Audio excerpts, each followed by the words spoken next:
good afternoon, everybody. Welcome to a session of Toward a Quality of Life coming to you from Boston Neighborhood Network, your source for everything Boston, everything national, and everything you need to know in the world at large. Yes, today we're going to talk about something that is very heavy on our hearts. The only way I can deal with it is by denying it and keeping it out of my mind. And this is, of course, the most devastating situation in the Gulf of Mexico, our states of Louisiana, Mississippi, Alabama, Florida. My heart bleeds. My heart bleeds for the animals. And before I get started, I want to say a few words about plastic because a government panel today came out with a notice, that there are things in plastic, and they're just talking about two, the bisphenol A's and the phthalates, which I've spoken to you before about, but I just want to bring it to your attention. You know, I often say no to plastic. I've been trying to tell people that for a long time. And let me reiterate now, do not microwave in plastic. Do not drink liquids that are stored in bottles that are under the sun in your car, for example. You're always getting the plastic when you drink out of plastic containers, and your liver and kidneys and other parts of your body do not like that. So be careful of that. And I brought with me today this piece of saran wrap, and it's coming off a meat packaging.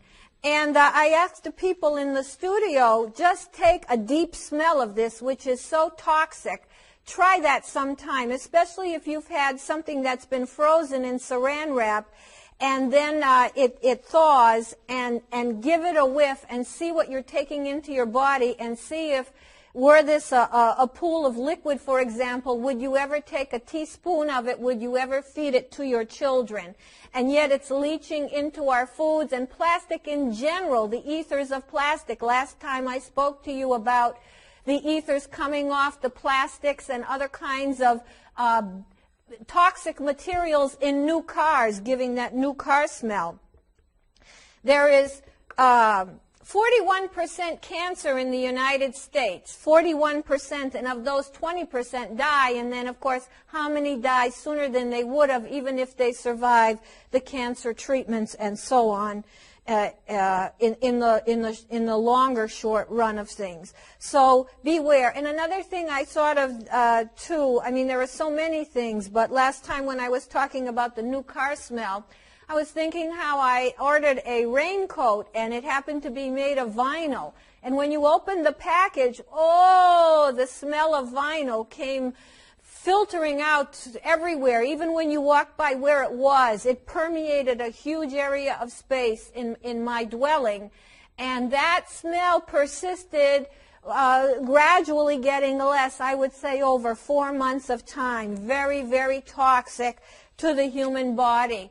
So at least now, after this many years, this many cancers, and it's hardly the only carcinogen and other ill health causer out there, but at least there's some attention coming to the problem of plastic. And one way you could have known this too is that not so long ago, the plastic industry started running ads on television saying the wonders and benefits of plastic, that what plastic can do for you. That's a sure sign that the noose is starting to tighten around an industry's neck.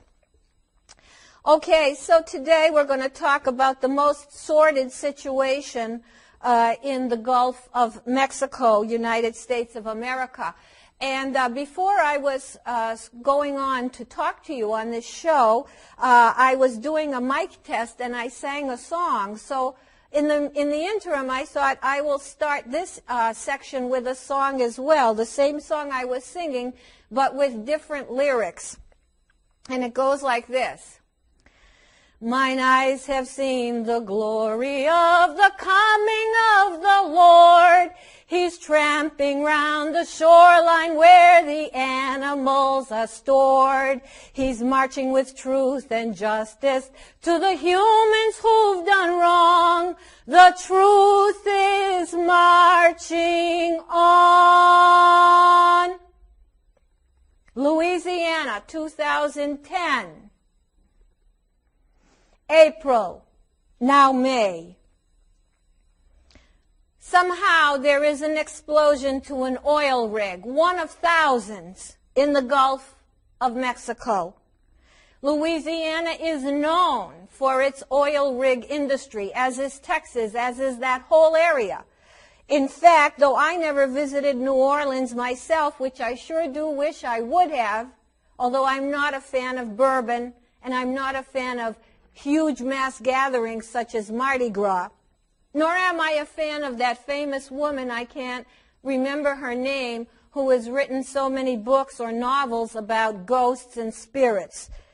But be that as it may, nevertheless, the legacy, richness, and greatness of New Orleans, how much can New Orleans endure?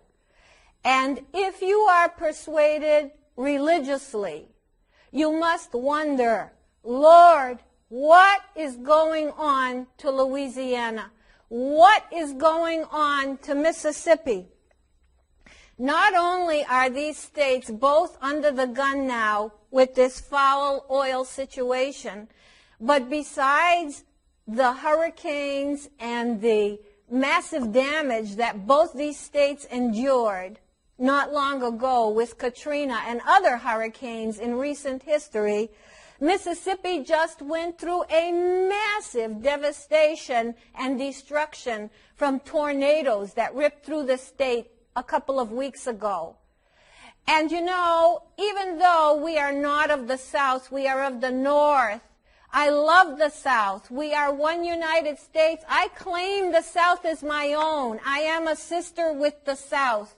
We are all the same human community, and this is us, this is our heritage for as long as it has existed. Now I hear they're trying desperately to prevent the oil from going into the Mississippi River. How much? How much? And you know, I'm more concerned about this for the principle, for the religion, if you will, even though I don't speak in any conventional religious sense when I say this. For the fact that nature and life and anything that is born, anything God has created, if you will, must endure, is sanctity itself, is reverent. And humans are hell-bent on destroying, pillaging, and subjugating nature. How can this be? We have to look inside of ourselves. When we go to church, when we go to synagogue, when we go to mosque, we have to say, what the heck is wrong with me? Is this the best I can do as a human being? Is there anything else on this planet that can do damage like a human being can do? And it is out of our hands, because we cannot repair that damage to any reasonable degree, and we cannot prevent the consequences of that damage, nor can we prevent what nature will ultimately do, and nature will prevail. Humans will not prevail. Science will not prevail. Nature and God will prevail. Now, when you want to think of all the turmoil we're seeing, some people say to me, oh, it may be the end of the world. This is as it was prophesied. This is as it was written not only in the Bible but in other sources that people cling to.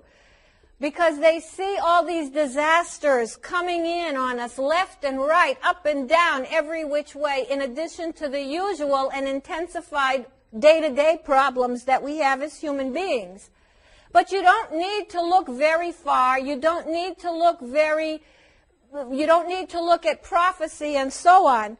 What you need to do is understand You know, there is a noise coming in here. Could we stop that noise? It might be on the tape. I can hear it in here.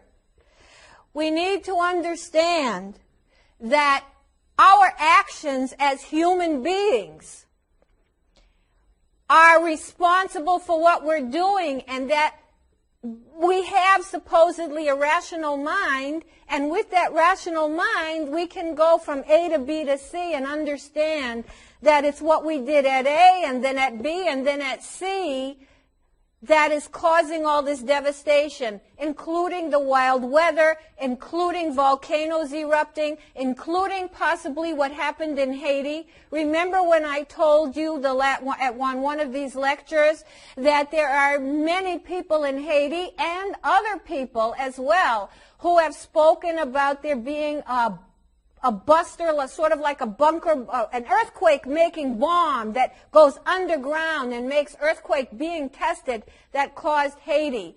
It is the actions of humans. It is the actions of humans to put things in situations where the chance of there being some disaster or some very bad turn of events to precarious life is all but inevitable.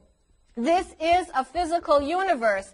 If you go drilling for oil in the Gulf near where all the animals reside, or just in the ocean in general, there are going to be spills. Some are going to be worse than others. And there have been thousands and thousands of spills, many of which we don't hear about. So our rational mind surely is way more limited than what we give ourselves credit for, and typically we're not in advance of what could happen.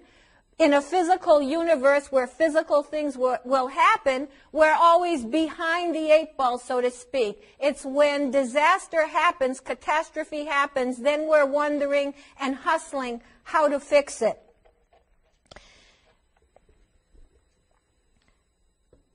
Now, one of the tragedies, there is some noise here in the background, so if you hear it, I apologize for that. Now, one of the things, well, first I think, most of all, what's happening in the Gulf is coming back to bite us. It hurts us in the long run, and some people will worry about that and not worry about the animals and not worry about seawater and not worry about nature and the sanctity of the ocean. If you are religious, do you think God gave you the ocean to destroy it? And do you think, for example, that Native Americans long ago would have put any amount of poison into the water like we humans are doing now? But let's see, who's going to speak for the animals? Who's going to speak for nature itself, those beautiful grasses, that beautiful aqua blue water? Who's going to speak? And let's have our first picture here, which I see that we do. And this is a picture of a tern, a bird, before he's oiled up, looking, probably a female, of course. Maybe not. Sometimes males take care of the eggs as well. I don't know what terns do, T-E-R-N. Looking over her eggs, protecting them, making sure they're going to be okay, watching them, doing her duty as a creature on God's great earth, soon to be saturated in oil, breathing the oil. Let's see what happens when that oil comes at you. It goes through your skin. When it's on the feathers, it oils up the feathers, the nostrils. It goes into the lungs. The livers and kidney revolt. They can't take it. The bird licks the oil because they can't move, and they're covered in this. They try to get rid of it. They swallow even more.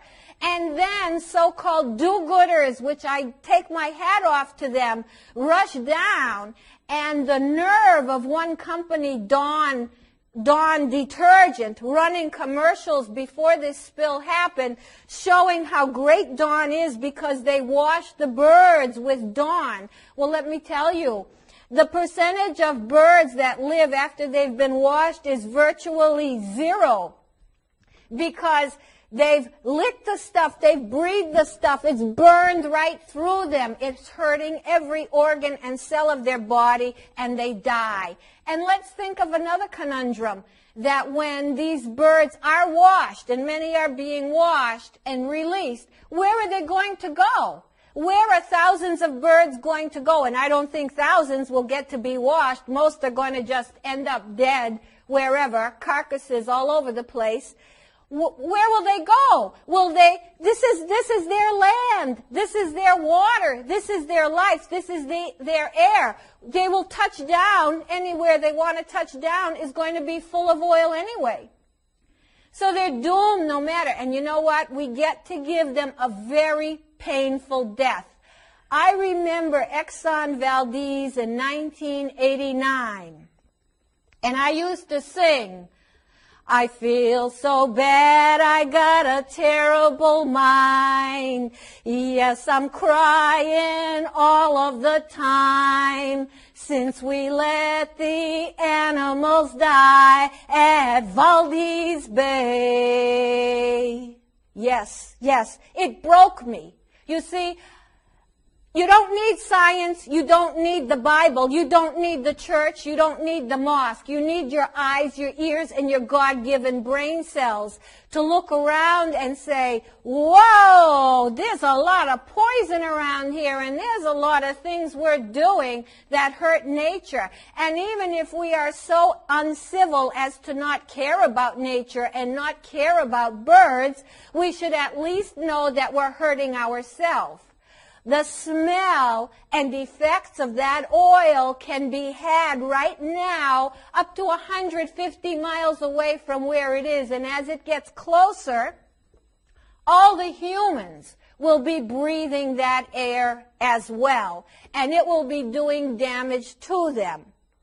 Now, what should happen, by the way, that oil rig may well have been blown up by terrorists.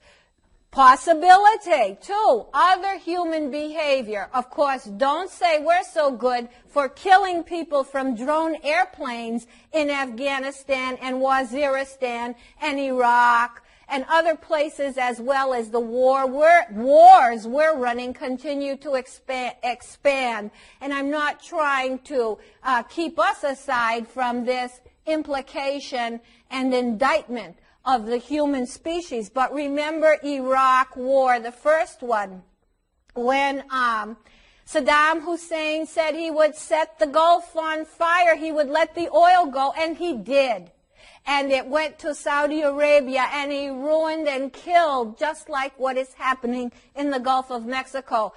So people would, that's a possibility, who knows, that could have happened. You never know. And because there's many ways to get at us with terrorism, you don't have to be putting IEDs on the street, which is also happening and going to happen by common sense. You don't need someone to tell you. All you have to do is be a citizen of the world, pay attention to what is happening. It's your duty, it's your obligation, it's your necessity for your own best human beneficence and actualization and fullness as a being on earth. Now, the company that is responsible for this oil spill is British Petroleum, BP. And for a long time prior to this spill, they were running ads on television. They had that sort of flower-looking green petal circle, and they were promoting that they were so nature-friendly. Lies, more lies, and even more lies. They've had many bad spills, including one not long ago in Prudhoe Bay, Alaska, that they didn't report and went pouring oil out into the land for quite a long time before the whole thing became a notification, and then they presumably have had to clean it up. But how well do you clean up oil? And as in Valdez, the cleanup of this is going to take generations, really, in a way. It's never going to be the same. And as in Valdez, The oil is deep in the ground, under the rocks, on the shore, and so on. And there are so many organisms that live in the soil and the rocks deep in that are essential to the whole nature and chain of life that are still missing and won't be there probably for any time that we can even fathom. And if you dig into the ground on the shore in that area of Valdez, you will find oil itself, not just, evaporated pieces of it. And let's look at another thing. A chemical called Corexit has been being used in the Gulf right now. And maybe we have a picture of that brown oil spill with the dead animal on it out of the Gulf, that brown oil spill. A chemical called Corexit is being dropped in to that whole area, and what it does, it's a solvent and a surfactant that kind of breaks up the oil and globulates it together, and some of it sinks and, disperses more this way and this way, deep in that. What happens is that oil like that ends up often on the ocean floor, where it's ingested by the creatures there and goes through the food chain in even greater concentrations.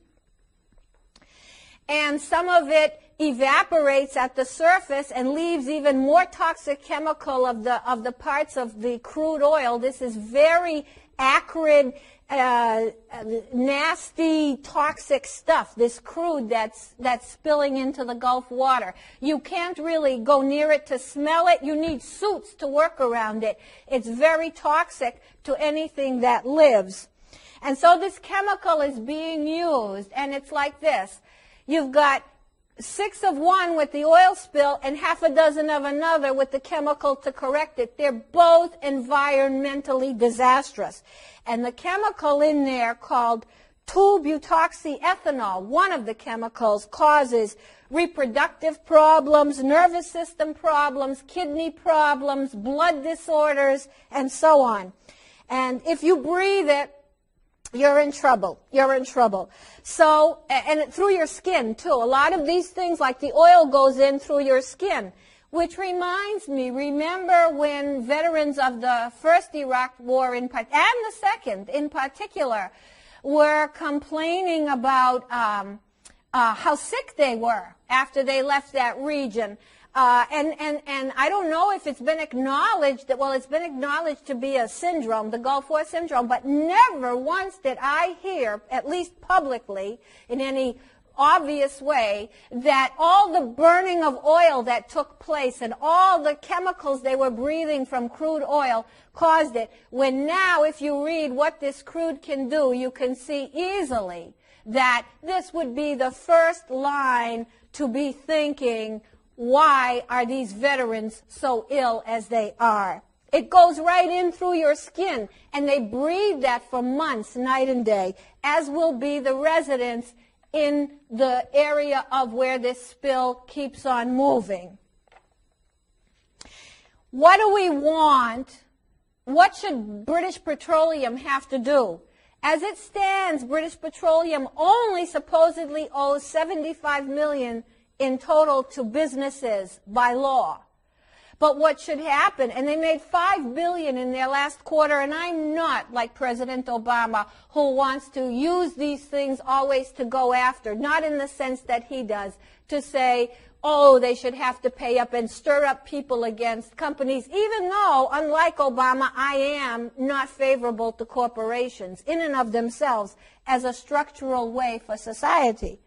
But should it not be that British Petroleum should have to give every dollar and every billion that it has, every asset, to make good for what it has done to continue to clean up, to pay the fishermen who have lost their jobs, the tourist people who can't rent their places on the water, and all that it's causing human beings there on the coast?